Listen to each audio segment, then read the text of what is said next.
Hello everyone. Responses to the abiotic factors, ये आज का टॉपिक है। इसके पहले टॉपिक में हमने पढ़ा कि how the abiotic factors are affecting the biotic communities. Non living living को कैसे अफेक्ट करता है उसके बारे में हमने समझा। वाटर, टेम्परेचर, सॉइल वो कैसे अफेक्ट करता है लिविंग ऑर्गेनिजम्स को, उसके बारे में इसके पहले के टॉपिक में पढ़ा। इस टॉपिक में हमें समझना है रिस्पॉन्सेस टू एबायोटिक फैक्टर्स। तो देखिए कि सबसे पहले इसमें समझा है, पहले टॉपिक में देखिए, organisms maintain a constant internal environment homeostasis despite varying external environmental condition. इस टॉपिक का मतलब है, अगर ह्यूमन की बात करें, अगर 11 साइंस के चैप्टर 4 की बात करें तो उसमें आपको दिखाया था लास्ट 2 क्लासेस जो दिखाए थे, 2 क्लास, एक बर्ड और दूसरा मैमल। ये 2 ऐसे ग्रुप है जिन्होंने इंटरनल एनवायरनमेंट को स्टेबल रखने का मैकेनिज्म डेवलप कर रखा है। वेरिंग एक्सटर्नल एनवायरमेंटल कंडीशन का मतलब है बाहर का टेम्परेचर तो बदलता ही रहेगा, वो कभी भी सेम नहीं रह सकता। टेम्परेचर बदल रहा है, वाटर अमाउंट जो जिसको बोलते हैं हम वाटर वेपर का जो अमाउंट है, ह्यूमिडिटी जो है, वो एनवायरनमेंट में ऑलवेज चेंज होती रहती है। बाहर का टेम्परेचर 21 हो तब भी भले, बाहर का 25 हो तब भी भले, आउटर एनवायरनमेंट का टेम्परेचर 48 या 50 डिग्री हो तब भी भले, ह्यूमन एनवायरनमेंट जो है, ह्यूमन का जो इंटरनल टेम्परेचर है वो ऑलवेज 36.7 डिग्री सेल्सियस के आसपास, या फिर हम कह सकते हैं अप्रोक्सीमेटली 37 डिग्री सेल्सियस के आसपास पाया जाएगा। वो फिक्स है, वो स्टेबल है। बाहर कोई भी बदलाव आए, हम हमारा टेम्परेचर तो स्टेबल ही रखेंगे। वैसे पीएच की बात है, ब्लड की पीएच हम सेम मेंटेन करके रखते हैं, चाहे आउटर एनवायरनमेंट में जो हम वाटर पी रहे हैं, जो हम फूड ले रहे हैं, उसकी पीएच कोई भी हो। इसको होम्योस्टेसिस कहते हैं। होम मतलब घर, और स्टेटिस वर्ड आया स्टैटिक, स्टेबल रखना। हम अपने घर की कंडीशन मतलब हमारा इंटरनल जो बॉडी है उसके अंदर जो भी फिजियोलॉजिकल प्रोसेसेस चल रहे हैं हम उसको स्टेबल रखते हैं, भले बाहर कुछ भी हो जाए और कितना भी चेंजेस आता रहे। पर ये एक तरीके का रिस्पॉन्स है। ब्रॉडली अगर रिस्पॉन्सेस को हम क्लासीफाई करें तो वो 4 टाइप के हैं: रेगुलेट, कन्फर्म, माइग्रेट और सस्पेंड। एक एक करके देखते। इसके बाद की स्लाइड पे आप देखिए, सबसे पहला टॉपिक है रेगुलेट। ये रेगुलेटर्स है, नाम में मीनिंग, ये रेगुलेट करते अपने आप को। कुछ लोग फाइटर होते, ये वैसे लोग, ये वैसी स्पीशीज है, ये वैसी कम्युनिटीज़ और पॉपुलेशन है। बाहर कुछ भी बदलाव आया उससे सरेंडर नहीं होना है।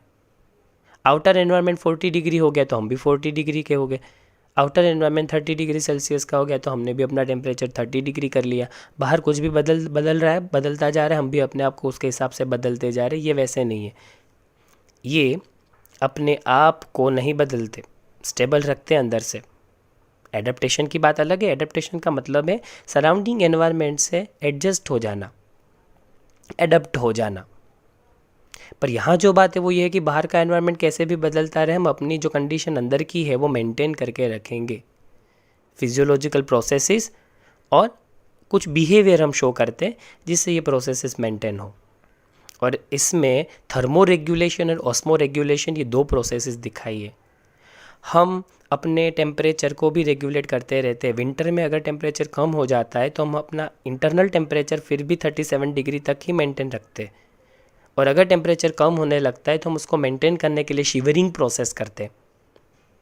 शिवरिंग प्रोसेस से क्या होता है? शिवरिंग करने से मसल्स के अंदर जो ये प्रोसेस हुआ कॉन्ट्रैक्शन, उससे एटीपी का यूज़ होगा और उससे हीट प्रोड्यूस होगा, और इसकी वजह से अंदर का टेम्परेचर 37 डिग्री तक बना रहेगा। और ऑपोजिट कंडीशन की बात करें, अगर समर है तो समर में आउटर जो एनवायरनमेंट है उसका टेम्परेचर 48 डिग्री हो गया, पर हम तो 37 डिग्री ही मेंटेन रखेंगे अंदर, और उसको मेंटेन रखने के लिए हमने स्वेटिंग किया। स्वेट की वजह से टेम्परेचर डाउन होने लगता है। उसी तरीके से हम ऑस्मोटिक कंसंट्रेशन भी मेंटेन रखते हैं। हम अपनी बॉडी में वाटर लेवल मेंटेन रखते, कम नहीं होने देते।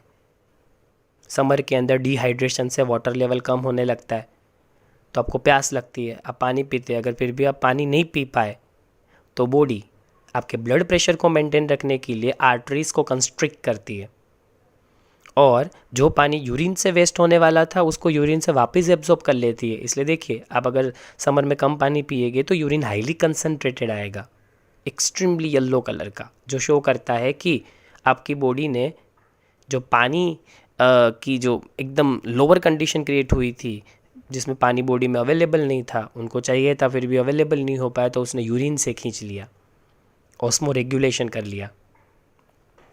All the birds and mammal, जैसे मैंने कहा 2 क्लासेस ही ऐसी हैं मोस्टली जो रेगुलेट करती है अपने आप को। अंदर का जो टेम्परेचर है, जो अंदर का वाटर लेवल है, उसको कांस्टेंट बनाए रखती है। और कुछ लोअर वर्टिब्रेट्स और इनवर्टिब्रेट्स ने इस तरीके का रिस्पॉन्स सीख लिया है। बाकी आइडियली देखें तो इसके लिए जो सबसे ज़्यादा एडेप्टेड है वो है बर्ड्स एंड दी मैमल्स। इसके बाद का टॉपिक देखें स्लाइड में, रेगुलेटर्स में। आप थर्मो रेगुलेशन टॉपिक को डिटेल में देखते हैं। जैसे मैंने पहले ही आपको समझाया कि हम अपना टेम्परेचर कांस्टेंट रखते हैं और वो 37 डिग्री अप्रॉक्स है। अगर समर की बात करें तो कूलिंग के लिए हम स्वेटिंग करते हैं, जिससे टेम्परेचर डाउन हो जाता है। और विंटर की बात करें तो हम शिवरिंग करते हैं, इससे हमारा टेम्परेचर बढ़ के 37 तक पहुँच सके। अल्टीमेटली दोनों में से कोई भी कंडीशन हो, हम अपने आप को रेगुलेट करके 37 डिग्री का टेम्परेचर बनाए रखेंगे, कांस्टेंट रहेगा वो टेम्परेचर हमारा। तो ये थर्मो रेगुलेशन की बात है, ये मैमल्स की बात थी, उसमें से ह्यूमन का एग्जांपल सबसे बेस्ट दिखाया गया। पर अब दूसरी स्लाइड में देखिए थर्मो रेगुलेशन जो बर्ड्स में पाया जाते हैं। अब कहते हैं thermo regulation is energetically expensive. ये जो टेम्परेचर रेगुलेट करने की बात है उसमें ढेर सारी एनर्जी यूज़ होती है। और सबसे बड़ा प्रॉब्लम रहता है श्रूस एंड दी हमिंग बर्ड, जो छोटे छोटे ऑर्गेनिज्म हैं उनको। अब देखिए दोनों ऑर्गेनिज्म आपको फोटो में दिखाएं। अब इनकी सरफेस एरिया इनकी बॉडी के वॉल्यूम से ज़्यादा रहती है।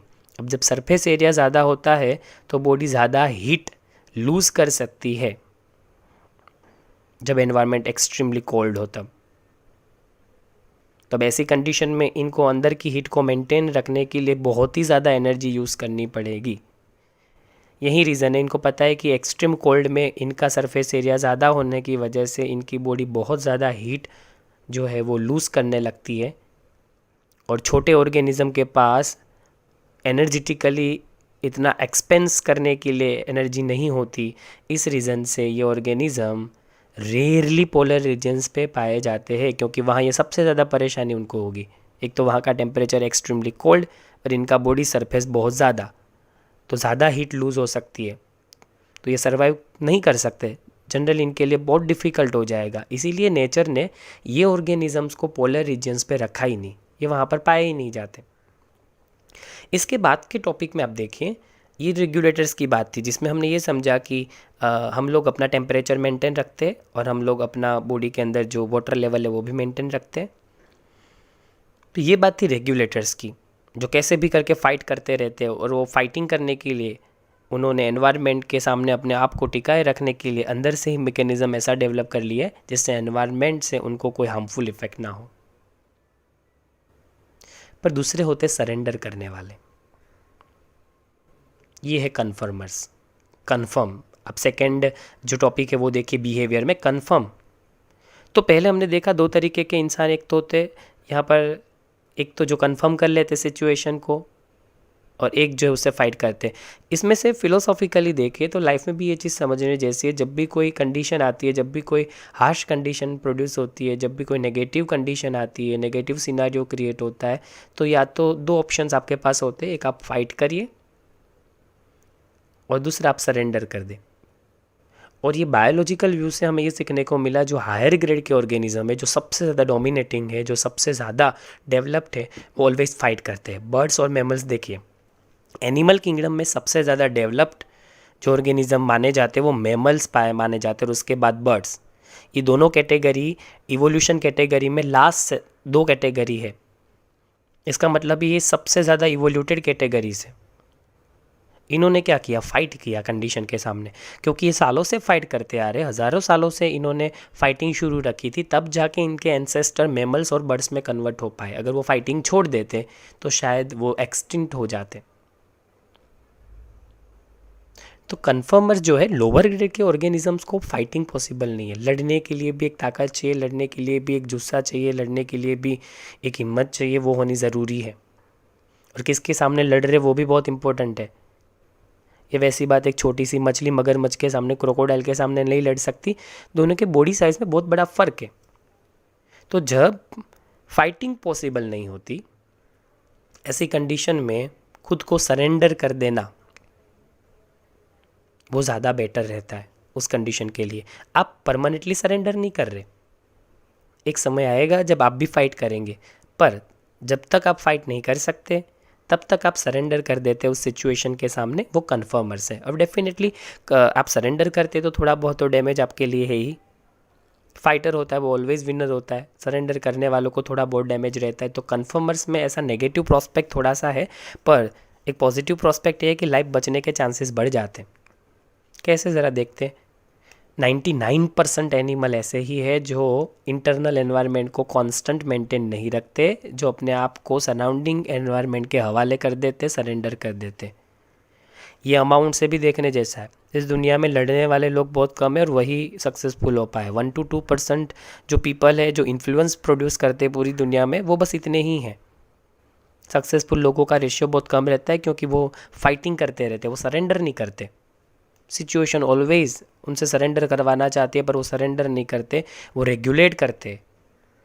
वो अपनी कंडीशन को कैसे भी करके मेंटेन रखेंगे, कांस्टेंट रखेंगे, मतलब अपना गोल है वो कांस्टेंट रखेंगे, अपना ड्रीम कांस्टेंट रखेंगे। और जो लोग सरेंडर कर देते वो गोल बदल देते। तो यहाँ से यही समझना है कि अगर सरेंडर करेंगे तो आपका गोल, आपकी सक्सेस आपके हाथ में नहीं आने वाली, क्योंकि सक्सेसफुल पीपल कभी भी सरेंडर नहीं करते। और यहाँ देखिए कन्फर्मर्स 99% है, इसका मतलब है जो सरेंडर करते वही दुनिया में ज़्यादा है, इसलिए वो नॉर्मल लाइफ जी रहे, वो एक ऑर्डिनरी लाइफ को सर्वाइव कर रहे। सेकेंड पॉइंट में आपको दिखाया है कि ये लोग क्या करते हैं। इनका जो बॉडी टेम्परेचर है, इनका जो पानी का लेवल, ऑस्मोटिक कंसंट्रेशन है, वो अपने आजू बाजू सराउंडिंग एनवायरनमेंट के हिसाब से बदलते रहते। अगर बाहर का टेम्परेचर 30 तो उनका खुद का भी 30 कर लेते हैं, बाहर का टेम्परेचर 40 तो उनका खुद का भी 40 कर लेते हैं, क्योंकि ये बाहर जैसा है वैसा ही एक्सेप्ट कर लेते हैं, कंफर्म कर लेते हैं, इसलिए इनका नाम कन्फर्मर्स है। थर्ड पॉइंट में ये लिखा है कि in aquatic animal osmotic concentration of body fluid changes with that of the ambient osmotic concentration. इनके बॉडी के अंदर जो पानी का लेवल है, जो वाटर लेवल है, वो आसपास कितना वाटर अवेबिलिटी है उसके हिसाब से ऑलवेज बदलता रहता है, क्योंकि ये तो कन्फर्मर्स है। आजू बाजू में जैसी भी कंडीशन होगी वैसी एक्सेप्ट कर लेंगे। आपको बाजू में डायग्राम भी दिखा है, एक है एक्सटर्नल लेवल और दूसरा है इंटरनल लेवल। कन्फर्मर्स देखिए, जैसा एक्सटर्नल लेवल है वैसे आप इंटरनल लेवल को वैसे ही चेंज कर रहे हैं। रेगुलेटर का अगर आप देखिए रेड कलर का, वो लाइन स्ट्रेट ही रही है, मतलब वो कुछ भी नहीं कर रहे, बदल ही नहीं रहे।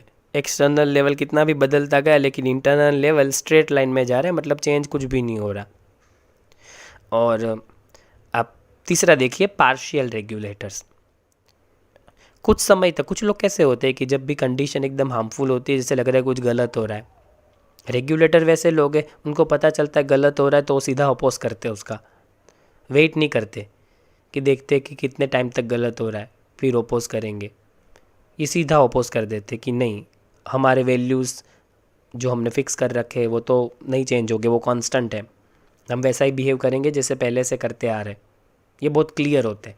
कन्फर्मर्स क्या होते हैं, वो जैसा बोलते वैसे हो जाते हैं। हाँ आप कह रहे हो ऐसा तो ये सही, आप बोल रहे हो ये तो वो सही। ये झूठ भी बर्दाश्त कर लेते हैं, कुछ गलत हो रहा है, कुछ बुरा हो रहा है, तब भी एक्सेप्ट करके चलते हैं, क्योंकि उससे जो ऊपर की अथॉरिटी है, जो हायर अथॉरिटी है, वो उनके साथ ऑलवेज बने रहते हैं। और यहाँ हायर अथॉरिटी एनवायरनमेंट है, ये उनके साथ बने रहते हैं। एनवायरनमेंट कितना भी हार्मफुल और हार्श होता रहे फिर भी उसके साथ कन्फर्म होते जाते, सरेंडर कर देते। बुरा हो रहा है तब भी सरेंडर करके चल रहे। और पार्शियल रेगुलेटर से वो क्या करते, कुछ समय तक वेट करते। इनमें बड़ा पेशेंस होता है, ये वेट करते, देखते हैं, पहले सरेंडर कर देते खुद को उस बुरी कंडीशन से, फिर लगता है ये बुरी कंडीशन तो और भी बुरी होती जा रही है, फिर ये अपोजिंग मैनर में आ जाते हैं और अपोज करना शुरू करते, फिर ये बन जाते रेगुलेटर्स। तो देखिए ग्राफ में शुरुआत में तो रेगुलेटर जो है पार्शियल रेगुलेटर, इनका ग्राफ ऊपर की तरफ बढ़ रहा है, जैसे एक्सटर्नल लेवल बन रहा है वैसे इंटरनल, ये कन्फर्मर्स की तरह अपना बिहेवियर शो कर रहे। पर जब बात बहुत बढ़ गई, जब पानी सर के ऊपर से चला गया, तब ये अपोज करने लगेंगे। इससे एक ह्यूमन फिजियोलॉजी भी समझ में आती है, जो मैंने अभी आपको समझाया वो एक फिजियोलॉजी एक फिलोसॉफिकल व्यू था, ये एक बायोलॉजिकल व्यू है, पर दोनों जुड़े हुए आप समझ सकते हैं किस तरीके से साइकोलॉजी, फिलोसफी, बायोलॉजी आपस में इंटीग्रेटेड है। बहुत से फील्ड आपस में जुड़े हुए हैं, इंटीग्रेटेड है, पर कहीं ना कहीं ये जो इंटीग्रेटेड जिसको नॉलेज कहते हैं, ये जोड़ के समझना आपको बहुत ज़रूरी है, क्योंकि कहीं से भी अलग अलग जो भी आपने सीख रखा है, अगर उसको इंटीग्रेट नहीं कर पाया, अगर उसको जोड़ नहीं पा रहे, तो वो आप कभी यूज़ नहीं कर पाएंगे, उस नॉलेज से आप कुछ सीख नहीं पाएंगे और उसका इस्तेमाल कभी भी नहीं हो पाएगा। थर्ड पॉइंट में हमने ये समझा था कि सराउंडिंग एनवायरनमेंट में जैसे ऑस्मोटिक कंसंट्रेशन चेंज होता है, वैसे ये भी अपने बॉडी के अंदर का जो लिक्विड अमाउंट है वो चेंज करते हैं, और हमने ये 3 टाइप भी देखे। उसके बाद का जो टॉपिक है वो स्लाइड में दिखाया है, वो एक तीसरा बिहेवियर है, भागने वाले लोग। एक होते थे, हमने देखा रेगुलेटर्स, ओपोज करते, कुछ भी बुरा हुआ ये हम बियर नहीं करेंगे, ये गलत है, गलत है, वो गलत रहेगा। अपना इंटरनल जो वैल्यू सिस्टम है वो मेंटेन करके चलना। बाहर का एनवायरनमेंट अगर हार्श हो जाता है तब भी अंदर का एनवायरनमेंट एकदम सिमिलर पैटर्न में मेंटेन करके रखना, जो पहले से फिक्स्ड है, पहले से जो फिक्स्ड है उसमें कुछ भी बदलाव ये नहीं करते। दूसरे थे कन्फर्मर्स, कितना भी बुरा हो रहा हो, हाँ आप सही, ऑथोरिटी जो बोले वो सही, सरेंडर कर देते थे। आउटर एनवायरनमेंट में टेम्परेचर 30 हो गया तो खुद का 30 कर लिया, 40 हो गया तो खुद का 40 कर लिया। तीसरे होते हैं भाग जाने वाले, माइग्रेटर्स। साइबेरियन करेंस दिखा है, देखो हमारी शुरुआत में पिछले लेक्चर में ये बात हुई थी, उसमें ये टॉपिक भी था। भाग जाने की बात जब पता चलता है कि एक तो मुझे ये पता चलेगा कि जो एनिमी है, जो ये कंडीशन है वो एक्सट्रीमली ऑपोजिट है, मैं इतना स्ट्रेंथफुल नहीं हूँ कि इसके सामने लड़ सकूँ। लड़ने का तो बड़ा मन है पर लड़ नहीं सकता, तो रेगुलेटर तो नहीं बन सकता। बुरा हो रहा है उसको एक्सेप्ट भी नहीं कर सकता, अथॉरिटी में हाँ भी नहीं मिला सकता, तो कन्फर्मर भी नहीं बन सकता। तो क्या करूँ, लड़ भी नहीं सकता, और जो बुरा है, जो बुरा हो रहा है उसके साथ मिल भी नहीं सकता, तो फिर भाग जाना उचित है, तो भाग लो। ये माइग्रेट करने की प्रॉपर्टी है। कई बार एग्जाम्पल में ये भी सीखने को मिलता है, हम जानते हैं कि कृष्ण का एक नाम रणछोड़ भी है, क्योंकि युद्ध में जब उनको लगा वॉर में कि अब नहीं जीता जा सकता तो भाग गए थे। वहीं से समझाया गया कि जहाँ भागना उचित लगे वहाँ भागो भी सही। बायोलॉजी में भी देखो यही बिहेवियर दिख रहा है। इनको पता चला कि एनवायरनमेंट बहुत ही ज़्यादा हार्मफुल है, और ये जो बदलाव है उससे एडप्ट हो पाना तो बहुत मुश्किल है, मतलब रेगुलेटर तो नहीं बन सकते और कन्फर्म भी तो नहीं कर सकते, क्योंकि एक लेवल तक आप बुरा बर्दाश्त कर सकते हो, उसके बाद तो आपकी भी डेथ पक्की है। एक लेवल तक आप लोअर टेम्परेचर बियर कर सकते हो, कंफर्म कर सकते हो, फिर उससे लोअर चला जाने लगे टेम्परेचर तो फिर आपकी भी डेथ फिक्स है। कन्फर्मर्स का भी एक लिमिट होता है, कन्फर्मर कन्फर्म कर लेता है 30 डिग्री टेम्परेचर को कन्फर्म कर लिया, 40 को कर लिया, 50 को कर लिया, फिर 50 के अब वो थोड़ी कर पाएगा। हर एक की एक लिमिट है। लोअर टेम्परेचर में 10 डिग्री तक उन्होंने कन्फर्म कर लिया, चलो मान लेते 1 डिग्री तक कर लिया, 0 डिग्री तक कन्फर्म कर लिया, फिर -30 थोड़ी कर पाएगा। तो कन्फर्मर की भी एक लिमिट होती है सरेंडर करने की, पर उसके बाद तो उनकी डेथ फिक्स्ड है, तो वो भी नहीं कर सकते, क्योंकि सरेंडर कर देते हैं तो फिर अगर टेम्परेचर कितना डाउन जाए और कितना हायर जाए ये बता नहीं सकते, और फिर तो भागना भी मुश्किल हो जाएगा। इसलिए माइग्रेटर मूव कर लेते हैं जब उनको लगता है कि हैबिटेट बहुत स्ट्रेसफुल है, तब वहाँ से भाग जाते हैं, और जब लगता है कि अब वापस सब कुछ साफ़ सुथरा हो गया होगा, बराबर हो गया होगा, तब वापस आ जाते हैं। स्ट्रेसफुल पीरियड ओवर होने के बाद अपनी हैबिटेट में रिटर्न आ जाते हैं। जैसे many animals like birds move away temporarily from stressful habitat to a more hospitable area and the return when stressful period is over. अभी जानते हैं कोरोना इन्फेक्शन के चलते हुए काफ़ी लोग गाँव भाग गए, क्योंकि वहाँ पर थोड़ा बहुत रिस्क कम है। जब कंडीशन वापस नॉर्मल होगी ये सिटी में वापस आ जाएंगे, ये एक वैसी चीज़ है। एग्जाम्पल में दिखाया है कि भरतपुर का जो राजस्थान में आया हुआ नेशनल पार्क है, वहाँ साइबेरियन बर्ड नॉर्थन रीजन से कोल्ड रीजन जो एक्सट्रीम है वहाँ से माइग्रेट करके विंटर में आ जाते हैं, क्योंकि विंटर में वहाँ पर एक्सट्रीमली कोल्ड एनवायरनमेंट होगा। उससे बचते हुए ये भरतपुर में आ जाते हैं, और उसके बाद जब उनको लगता है कि वहाँ का एनवायरनमेंट वापस सही हो गया होगा, विंटर जस्ट ख़त्म होने आया होगा, टेम्परेचर वापस जितना वो एडप्ट कर सकते हैं, जितना उनके लिए एडप्ट कर पाना या जितना सस्टेन कर पाना टेम्परेचर में पॉसिबल है उतना हो गया होगा, तो वापस चले जाते हैं। तो ये बात है माइग्रेटर की। जब पता चलता है कि इसके सामने लड़के जीत नहीं सकते तो लड़ना भी नहीं पसंद करते, मतलब ना रेगुलेट करते। जब पता चलता है कि सरेंडर करना भी मुश्किल है क्योंकि ये बहुत ही बुरा है, इतने लोअर टेम्परेचर में सरेंडर करने का मतलब है अपनी डेथ, तो वो भी नहीं करते। तो तीसरा ऑप्शन है भाग जाना। चौथा ऑप्शन भी है। अब प्रॉब्लम तो लड़ना तो बहुत मुश्किल है, ये हमने समझा। फाइट करना, रेगुलेट करना, वो तो बहुत ही मुश्किल है। बहुत बड़ा मैकेनिज्म डेवलप करना पड़े, बहुत बड़े गट्स चाहिए तब लड़ सकते हैं किसी के सामने अपोज में। बाकी मुश्किल। और कन्फर्मर्स तो कन्फर्म कर देते, सरेंडर कर देते खुद को। और भागने वाले, भागने के लिए भी भागने का तो एक हिम्मत चाहिए। अब ये जो चौथे हैं ना, वो कैसे है? लड़ तो नहीं सकते, सरेंडर भी नहीं कर सकते वरना डेथ हो जाएगी, कंडीशन बहुत हार्मफुल है। भाग भी नहीं सकते क्योंकि भागने के लिए भी जो डेयरिंग चाहिए, जो गट्स चाहिए, वो है नहीं इनके पास। ये इतने लोअर कैटेगरी के हैं कि भाग भी नहीं सकते। भागने के लिए कुछ चाहिए तो सही ना, दौड़ के जाना पड़े, चल के जाना पड़े, कहीं बैठ के जाना पड़े, उड़ के जाना पड़े। इनके पास तो वो प्रॉपर्टीज़ भी नहीं। तो इनके पास जो लास्ट ऑप्शन बचा वो सस्पेंड, कहीं पर छुप जाओ। पकड़ में आओगे तो कुछ होगा ना, ये छुपने की बात है। आपने देखा होगा कई बार जो ये विलेन होते हैं, जो ये क्राइम करते हैं, वो जो क्रिमिनल्स होते हैं, अंडरवर्ल्ड डॉन होते हैं, वो अंडरग्राउंड हो जाते हैं। ये सस्पेंड जो है ना, वो अंडरग्राउंड जैसा काम है, अंडरग्राउंड हो जाना। जब पता है कि लड़ तो नहीं सकते, हायर अथॉरिटी से लड़ेंगे कैसे, और सरेंडर कर देंगे तो जेल हो जाएगी उनको। और फिर तो पता है डेथ पक्की है, कन्फर्म कर देंगे तो अपने आप को, तो कन्फर्मर्स तो बन नहीं सकते। और भागना तो भाग भाग के जितना भाग सकते उतना भागेंगे। जब लगता है कि भागना भी पॉसिबल नहीं है तब अंडरग्राउंड हो जाते हैं, वो सस्पेंड होना है। तो यहाँ बायोलॉजिकल एंगल से देखें तो बैक्टीरिया, फंगी और जो लोअर प्लांट्स हैं, जब उनको पता चलता है कि कंडीशन एक्सट्रीमली हार्मफुल है या हार्श है, तो ऐसी कंडीशन में देखिए थिक वॉल स्पोर बना लेते वो। फंगी के स्पोर आपको फोटो में दिखा है। ये जो स्पोर होते हैं ना, उनके आसपास एकदम टफ लेयर होता है जिससे थर्मल चेंजेस इनको डैमेज नहीं कर सकते। वैसे ही सीड का दिखा है। सीड के बारे में हम जानते हैं कि सीड एक लिविंग चीज़ है एक्चुअल में। इसके अंदर मेटाबॉलिज्म चल रहा है, सेल से वो केमिकल रिएक्शंस कर रहे हैं जो सीड के अंदर है। सीड एक लिविंग चीज़ है, पर वो एक डीप स्लिप में चली जाती है, जिसको डोरमेंसी वर्ड कहा गया है। डोरमेंसी मतलब एक डीप स्लिप में सोया हुआ सीड।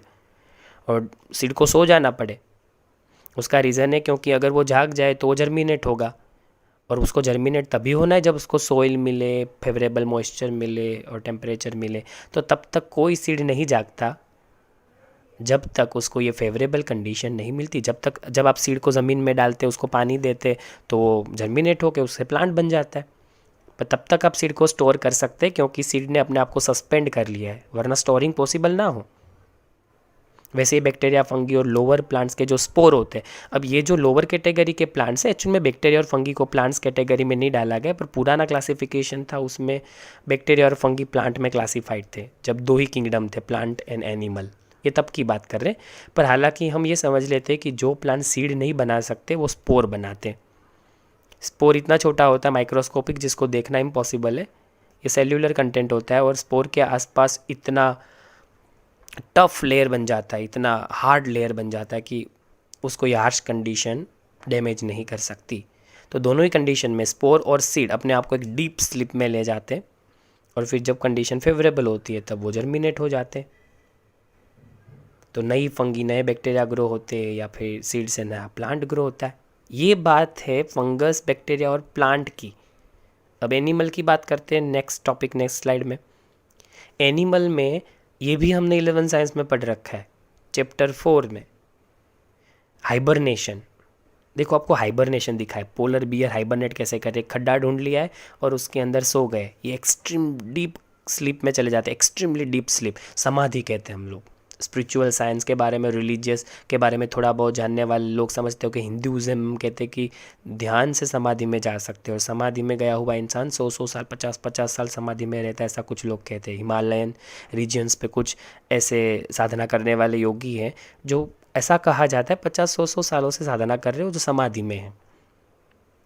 हम नहीं जानते ये सही है गलत है, पर अगर ये प्रोसेस सही भी हो तब हम इसको कनेक्ट कर सकते हैं हाइबरनेशन और एस्टिवेशन के साथ। जब आप अपने आप को विंटर के अंदर ऐसे डीप स्लीप में ले जाते हैं, जो स्लीप से भी डीप हो ऐसी कंडीशन, तो हाइबरनेशन हुई। और एस्टिवेशन समर में होता है। कुछ स्नेल और फिशिस अपने आप को ऐसी डीप स्लीप में ले जाती है, वो एस्टिवेशन हुआ। हाइबरनेशन और एस्टिवेशन इसलिए हो रहा है क्योंकि विंटर में एक्सट्रीमली लो टेम्परेचर में उस टेम्परेचर से खुद को प्रोटेक्ट कर पाना मुश्किल हो जाता है, तब हम हाइबरनेट कर लेते हैं। और समर में हायर टेम्परेचर में खुद को उस कंडीशन में एडप्ट कर पाना या सर्वाइव कर पाना मुश्किल हो जाता है, तो हमें एस्टिवेशन कर लेते हैं। ये दोनों कंडीशन समाधि जैसी है। दोनों का एक बड़ा फ़ायदा है। इसका ये फ़ायदा है कि जब भी आप ऐसी समाधि वाली स्टेज में या फिर डीप स्लिप में चले जाते हैं, तब आपका एनर्जी इंटेक्ट एक्सट्रीमली लो हो जाता है। कुछ लोगों का कहना है कि अगर इंसान में समाधि पॉसिबल है और अगर ऐसे युग पुरुष जो समाधि में है वो मिल जाए, तो उसके अंदर हार्ट बीट को भी डिटेक्ट कर पाना शायद मुश्किल हो जाए। वो ब्रीथ कर रहे हैं कि नहीं कर रहे वो भी कंफर्म कर पाना शायद मुश्किल हो जाए।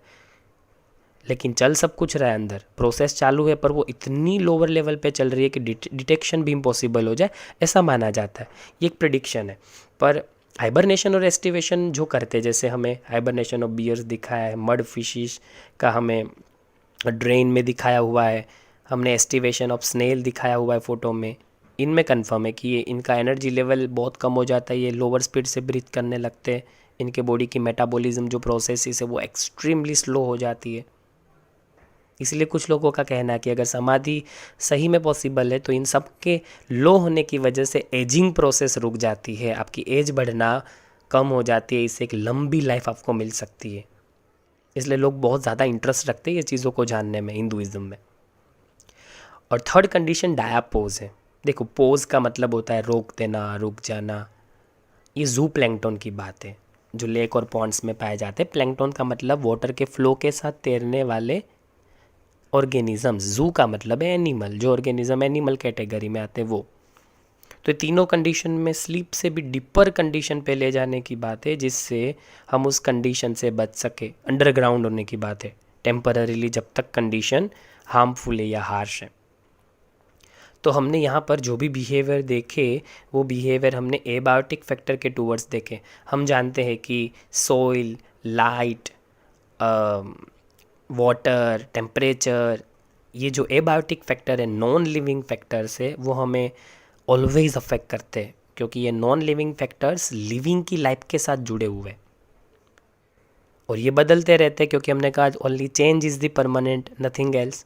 इस दुनिया में परिवर्तन और चेंज ही परमानेंट है। इसका मतलब है बदलाव तो आएगा, और आपको अगर सस्टेन करना है, सर्वाइव करना है, ज़िंदा रहना है, और फिर आप चाहते हो कि आपकी जनरेशन बढ़े, तो रिप्रोडक्शन करना है, एक्सटिंक्ट नहीं होना, तो ये बदलते हुए जो नॉन लिविंग एलिमेंट्स है, वाटर, लाइट, टेम्परेचर, सॉइल, इनमें कुछ भी बदलाव आए तो उसके सामने आपको एक बिहेवियर शो करना पड़ेगा।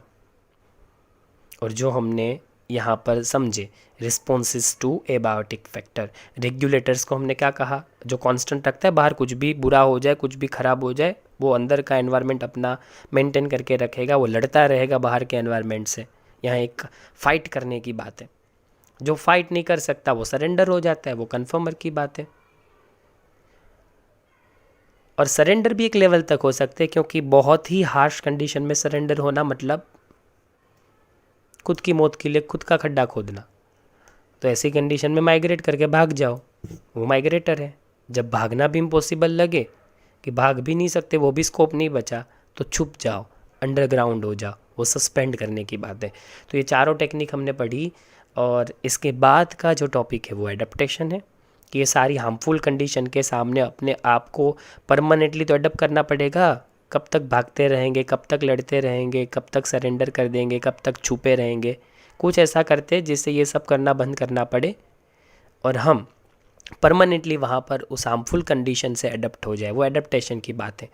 तो वो इसके बाद का टॉपिक होगा एडप्टेशन, जिसमें हम समझेंगे एडप्टेशन और एडजस्टिबिलिटी, वो दोनों में क्या अंतर है, वो क्या है। तो एडप्टेशन जनरल नॉलेज जैसा है, जिसको समझने में बहुत मज़ा आएगा, और ये टॉपिक हम इसके बाद का जो लेक्चर है उसमें समझेंगे। तो यहाँ तक हमने देखा एबायोटिक फैक्टर, और इसके बाद आएगा एबायोटिक फैक्टर के सामने कौन कौन से एडेप्टेशन हमने फॉर्म किए, और उसके बाद पॉपुलेशन, और फिर आएगा लिविंग ऑर्गेनिज्म आपस में कैसे इंटरेक्ट करते, वो लास्ट टॉपिक रहेगा।